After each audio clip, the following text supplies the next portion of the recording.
Hello everyone, this is Al Fadi and I'd like to welcome you back to this brand new series that we're doing on the textual criticism of the Quran. I'm doing this series as always with my dear brother Jay Smith because we started it last year, another series that we called the Quran's Many Problems, but this time we are taking a different angle. We are basing our entire series on a book that I encourage all of you to get, and this is a sample of this book. It's called The 20 Examples of Correction in Early Quran Manuscripts by Dr. Daniel Brubaker. And in our introduction, we built a foundation as to why textual criticism of the Quran is extremely important. Today, we are going to give you more backgrounds about the book and the author. And with that, Jay, I turn it over to you. Well, thank you. Hey, it's great to be here again. Listen, we did this a year ago where we, at that time, could only talk about it. We couldn't really show anything, could we? And it was kind of frustrating because since 2014, I've been wanting to show this material. I've been wanting to get into it. In the last episode that we kind of did a quick comparison between the Qira'at and the consonantal text. We're going to get into that in future episodes. But let's hold up this book again. This is the book that we're going to be really zeroing in on. We've been looking at 20 changes. There's actually 21 of them. There's another one that he is adding that's not part of the original 20, and we're going to show you why this extra one has been added in. But we'll get to that. Now let's talk a little bit about Dan. Who is Dan Brubaker? He got his doctorate in 2014. But before that, he has been interested, he's been doing this for years, going and photographing all of these variants as an academic exercise. Variants in the Quranic manuscripts, early Quranic manuscripts. In the earliest Quranic manuscripts. And these include the Sana'a manuscript that you're working on, the Topkapi, which is in Sana'a in Yemen. This includes the Topkapi manuscript, which is in Istanbul. This includes the Samarkand manuscript, which is in Tashkent, Uzbekistan. The BNF. Certainly the Husseini manuscript that is in Cairo, the Petropolitanus manuscript that we talked, the BNF. Right. But also, it's fascinating. He wanted to look at these major manuscripts. He went to St. Petersburg and got that manuscript that's in Russia, photographing them. And back in 2014, when he finally did his doctoral thesis and passed it with flying colors, he was hoping to find maybe about 15 manuscript variants. In fact, he told me he started thinking like 7 or 8 would be good. Because all you need is one. That's right. All you need is one to dispel this notion that the Quran is perfect, to dispel this notion that it is eternal, to dispel this notion that it is from the 7th century, and to dispel this notion that it is unchanged. That's the main thing. And I want to clarify, I mean, you and I are apologists, and we're talking about it from an apologetic standpoint, but really, if you ask Dan, he's not really, his mission is not to destroy anything. His mission is to study, this phenomenon. Is it really, a book that is complete, doesn't have any changes? And he took that angle, and he was hoping to find one, like you said, then 7, and all of a sudden, we have how much? Well, back in 2014, he had already found 800. Now, let's just back up a minute. Dan is not somebody who goes to the streets and talks about it. That's right. But you and I are. Right. We do this, don't we? And that's why we're bringing it to the forefront. Because we're in a battle that's different than the academics. Now, you might say, okay, I've got a doctorate, therefore I'm an academic. That's true. That's not important, though, because we are polemicists. This is a word that most people don't know and don't understand. The polemics is going on the opposite direction of apologetics. Apologetics is where we defend this book, and anybody that defends the Bible is an apologetic for Christianity. Anybody that defends the person of Jesus Christ is an apologist for Christianity. I'm interested in both apologetics, but I'm also interested in going the other direction, like a football team. You have your offense, you have your defense. Defense is apologetics, offense would be polemics. That's right. In religious circles, when we're talking about Islam and Christianity, someone who defends the Quran as a Muslim would be an apologist of Islam. That would be apologetics. There's thousands of them that do that. But many Muslims, in fact, you and I have had experience of this, the vast majority of Muslims we engage with spend very little time doing apologetics. They hardly ever defend their Quran. They spend almost their entire time attacking the Bible. Exactly. That's called polemics. And Muslims are well known for this. And, as far as I'm concerned, God bless them. I get so enthused by them because the Muslims are so clear that everything about the Bible needs to be confronted. God bless them for doing that because they're showing us and giving us an enormous amount of material to defend. In doing so, they bring in about the perfection of our book. Absolutely. They're showing how great our Bible is because they're asking the questions and we're answering them. And unlike what happened 100 years ago, about 1905, when this first became an entire study, a branch of study, source criticism, redacted criticism, all your literary criticisms, and what we known as the umbrella of a historical criticism was only geared towards the Bible. It was only ever asked of the Bible, no other book. For the first time now, we are able to take those same criticism and apply it to the Quran. But there are very few of us who are actually doing that. So what Jay is saying is we're entering into a new field that only a handful of people are even daring to venture into. Or put their face on a camera to do that. I'm not interested in the academics doing this because they have to keep their academic enterprise. Well, I have to be careful myself as someone who's doing a PhD research, as you know. So even I can relate to what you're saying because sometimes in the academic field, you feel like there is some limitations to how far you can go. Your supervisor will not let you say certain things in public. And this is rather unique to the Islamic world. I don't know of any other branch of study, that's right, Al, where you are censored from what you're researching. You can't go public with what you're researching. Can you name me any area of research in any field where you're not permitted to say what you're researching in a public context except for Islam? That is true. And what happens if you do take what you're researching and you go public with it? What happens to you as a person, as a scholar? There is all kind of things that can happen. We know of scholars that got threats. I know personally of people that I heard about in the past that were assassinated as a result of this. And therefore, as a result of this, people tend to go into hiding or be secretive about what they do so that they're not exposed out there. I mean, probably the most popular example is Salman Rushdie himself. That is when true. He wrote that Satanic Verses. A simple book about three 80s. verses. They're in chapter 53, verse 19 and 20 of the Quran that he applied to a novel. And for 10 years, he was under house arrest. That is right. Under house protection, not under arrest, house protection, because the Muslims tried to kill him for simply writing that book. This is the only area of study I know of anywhere in the world where what you say will kill you. So even as you're doing your research, you cannot come to conclusions with what you're researching. Even Daniel Brubaker dare not come to conclusions. But I can. Right. And my area of expertise is to do just that. I have to come to conclusions because everybody who is watching these series wants to know the conclusions of what we found. It's not just good enough putting it up there. We need to say, well, what does this mean? What does this say? That's what any researcher should be doing, and yet we get called hate preachers. I get called hate preachers. I get called an Islamophobe. Look what just happened a few months ago in November when I was in Hong Kong, and I tried to introduce this very material that we're introducing right now, this exact same material I tried to introduce at City University in Kowloon, there in Hong Kong, and the Muslims went to the authorities there in the school the day before I was to do my lecture there. Even though this is my part of my doctoral thesis, They said this man is a hate preacher. This is not something that should be introduced here in this study. They wouldn't even introduce this in America, they said.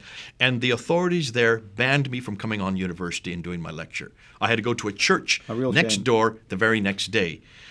That's twice now the Muslims have done that. This is the only area that I know where Muslims can pretty much get you banned from universities. And the irony about it, we would never do that as a Christian. And let me just mention something about this. When I talk to people about the superiority or the superior attitude of Islam and the superiority of Sharia law, people tell me, oh, we don't have Sharia law here. Do they have Sharia law in Hong Kong? They certainly don't. But who trumped you? Well, who trumped? Not me. They didn't trump me because I still did it. Well, what I'm saying, but who trumped the authorities? Exactly. And why did they do so? Did they even ask me? Did they even say, can we look at your lecture notes? Can we see what is it that's hateful about this? They never asked me once. They never even came. So Sharia law still applies whether you like it or not. Okay, basically. This is through the back door. This is under the radar. Now let me just go, and now we're coming back to what we're doing today. If that is the problem that we're dealing with, can you then understand why we have to use YouTube, we have to use videos, we have to use the internet to get this material out to the rest of you? You need to know what the researchers are finding, what the Daniel Brubakers today. And that's one reason why we're really highlighting this book. We want to highlight because this is the first time that anybody has published this material so that you can look at it. I want you to buy this book. Go up on Amazon and buy this book by Daniel Brubaker. We're going to help you unpack it. We're going to help you to show you what you're looking at, but then we're also going to show you what conclusions this means. What are the conclusions we can come to concerning what Daniel Brubaker has found?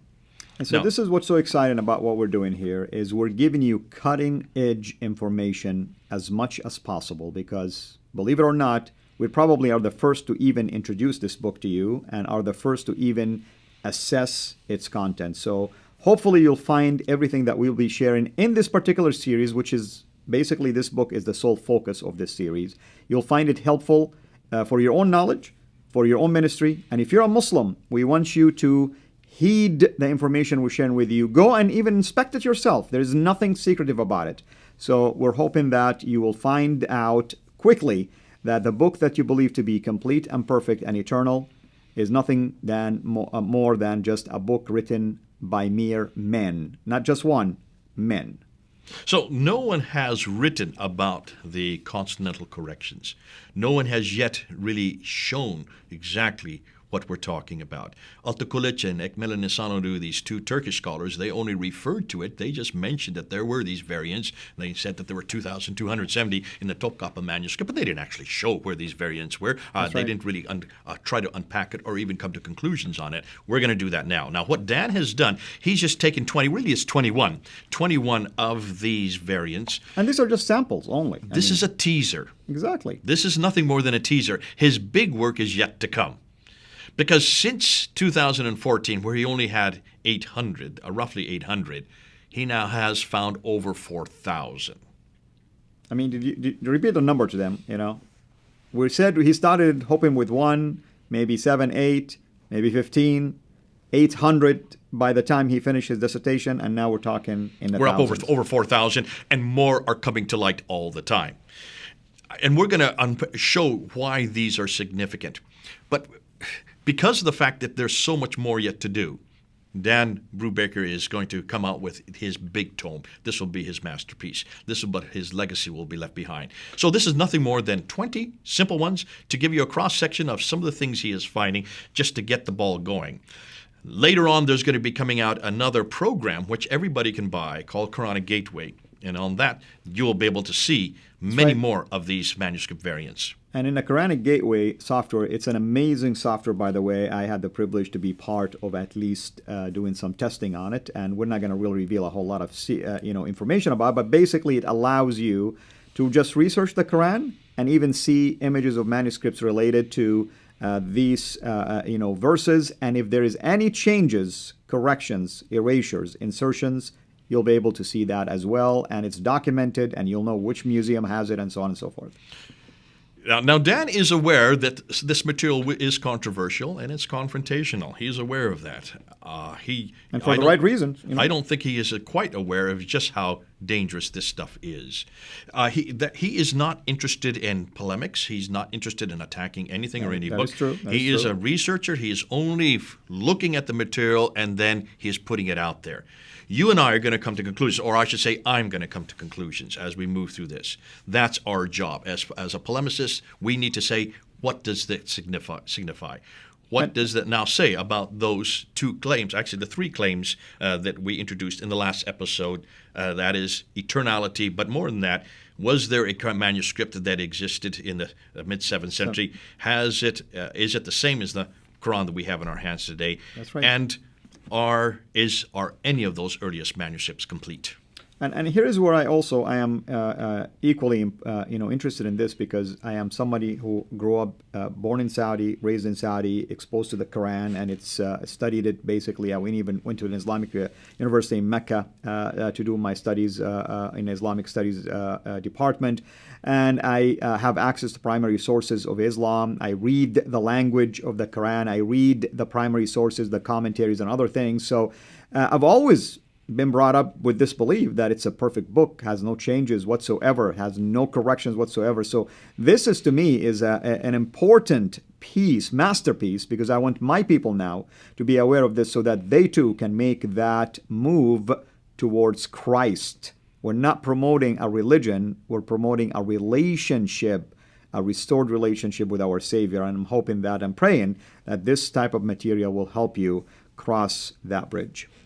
Now, as we go through this, let's just remember, where did Dan have to go? Well, he had to go to quite a few libraries. He had to go to quite a few museums. He had to get personal permission to actually look at them. He is the first to actually go and create and find these. Well, he didn't find them. He knew the manuscripts were there, but they had to take them out of their glass cases, and he photographed them. It's important that you understand he went physically to every one of these places. That's why it's taken so many years for him to unpack it. Since his doctoral thesis, we're talking about now, we're 5 years later, and he's now up to 4,000. He will continue to do this because people need to do this. Muslims have never done this. Muslims have never seen the need for doing this. Absolutely. So one of the things he did is he looked, and he's saying what we're looking at basically covers 3 areas of study. And I want us to really wrap up this episode with that as a teaser, and we will begin the next one with that. Let's go through these 3 areas, and then in the next one we will go right into the concept. So one of the areas of study is paleography. Paleography is a study of the development of the script styles, with the different styles that are used. François de Roche is probably the best known for actually codifying these different styles of script. When we're talking about styles of script, you can see that some of the scripts that we have a slanted part. Some of them are what they call the kufic. Some of them are elongated letters. In every language, the styles of writing change over the centuries, and that's why you can date them by looking at the styles. We've already talked about one dating aspect, and that is the diacritical marks. When the dots were added in the 8th century, they then became, we don't really know when they were exactly canonized. Some people say 9th century, some people say 10th century. When the dhamma, the kasra, and the fatha, the vowelization was introduced, that's all part of what we call paleography. And then also we go into what we call codicology. Now, codicology is a study of the features of the page or book as it is used, including the writing materials used. And this looks at horizontal formats, lines on a page, the ink that is used, the illuminations, the illustrations, margins, and bindings. Whenever you see that, the physical aspect of how the codex is put together, you can actually date it because different techniques were brought in, different technology was introduced, different types of ink that were used, different pigments were used at different times. Illustrations are especially important because if you have illustrations usually between surahs or sometimes even between 10 verses, you have medallions, you have decorations that are introduced, that are decorations that are copied from a building. And we know when the building was constructed. So you can take that building's construction and you can date then when that manuscript had to be written. You know that manuscript could not have been written before that building was built. Correct. And that's how you can date it that way. But most important is looking at the script itself. Then they have a 1/3 area, and that's what they call radiocarbon dating, which is probably the most inexact. And that's looking at when the parchment. Now I'm using parchment and vellum here because in fact, every one of these manuscripts that we're talking about were written on animal skins. This is not papyrus. That's right. Unlike the Bible, we're not talking about papyrus, which are those interlocking leaves. We're talking about animal skins. Animal skins start to degrade once the animal is dead. And as the carbon starts to deteriorate, you can actually count the number of years since the death of that animal. So the dating most of the time is for the skin itself, not for the ink. No, you can't date the ink. Why can't you date the ink? Well, because it can cause some damage, of course. No, that's not the reason. The reason you don't date ink is because ink is made from many different pigments. And that too. Yeah. You melange pigments that come from many different areas and many different times. And you can have hundreds of years between the different inks you're using. You keep them in bottles for hundreds of years, and you put a little bit of this pigment, a little bit of that pigment. There's no way that you could be able to know, since once you mix it up as a liquid, you won't know the date on that. So that's why you have to date only the writing style sometimes, yeah. or the styles. You're right, but you date for as far as skin. carbon dating, it has to be the skin, and that's what people confuse when you're looking at a skin. Let me give you the example: the Birmingham folios that came out in 2015 at the Oxford lab, they dated it from 568 to 645.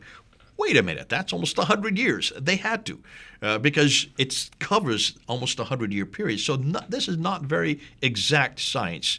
And that's why the paleography and the codicology, the area that Dan works with, are much more exact, much more important, and as we're going to find, much more damaging. Absolutely. Well, thank you so much, brother, for giving our audience this detailed explanation of just at least the introduction section of this book. In the next episode and the ones to come after that, we will begin to analyze in more depth many of these terminologies that we just used, and also we begin to have an exposure to these examples of corrections. As always, thank you, brother, for a great job, and thank you for everybody for watching this particular series. Hopefully you'll find it enjoyable, and we encourage you, as always, to share it with others. Until we meet again, have a blessed day. Thanks for watching. Make sure to like and subscribe. Also, hit the bell so that you don't miss future videos. And please consider becoming a patron at patreon.com/Sira International. And together we can introduce Muslims to the gospel of Jesus Christ. Thank you.